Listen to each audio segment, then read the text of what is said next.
sang, soit aussi des consultations. Vous savez, la santé est devenue une priorité partout dans le monde. Ce n'est pas seulement le Sénégal, dans les pays développés, dans les pays moins développés.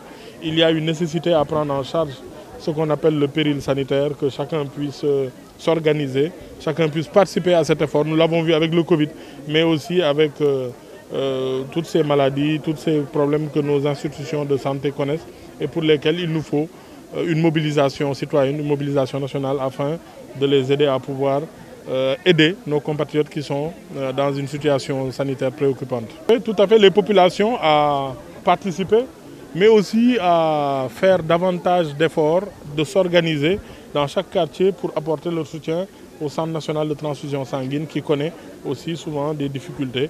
Il nous faut donner notre sang tant qu'on en a la capacité, parce qu'un jour aussi, on peut en avoir besoin. Et c'est ce genre de geste de solidarité qui nous permet de subvenir aux besoins des autres. On va parler d'échec, mais il faut davantage sensibiliser.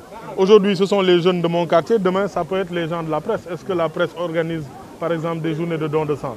Il faut que chaque segment de la société puisse savoir qu'il y a des sujets que seule la solidarité, la sensibilisation peuvent régler. Donc nous comptons sur vous aussi, dans votre quartier ou dans le segment ou le secteur d'activité où vous êtes, pour mobiliser les personnes de façon à pouvoir apporter ce soutien nécessaire à la vie de beaucoup de personnes. Le message, je l'ai lancé, c'est d'être solidaire vis-à-vis des personnes qui sont malades, de respecter les gestes barrières pour la Covid qui continue de sévir partout dans le monde, mais aussi le sang, donner son sang tant qu'on en a la capacité. Je pense que c'est un geste qui sauve des vies et qui peut nous sauver nous-mêmes puisqu'on ne sait jamais. On peut être demain victime d'une maladie qui nécessite un don de sang. Tout à fait, nous ne faisons que soutenir. Ce sont les populations qui s'organisent. Vous l'avez vu, ce sont les quartiers qui s'organisent. Donc à chaque fois qu'on nous sollicitera pour notre présence ou pour notre appui, on pourra le faire. Au nom des populations. Mais si chaque année, après l'élection, on commence à parler de politique, à parler d'élection, je pense que c'est malsain. Et je ne le dis pas pour le Moussa Diop qui est un ami ou quelqu'un d'autre. Je le dis pour l'ensemble de la classe politique, je le dis aussi pour les médias. La démocratie, c'est des séquences. Il y a une séquence où il faut élire et il y a une séquence où il faut travailler.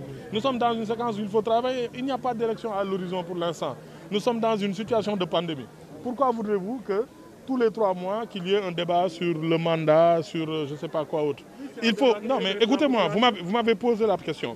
Moi, j'arpente les populations du Sénégal et je les entends parler de logement social, je les entends parler d'inondation, je les entends parler de campagne agricole, je les entends parler de situation sanitaire, d'accès au logement. Mais je ne les entends pas parler de mandat.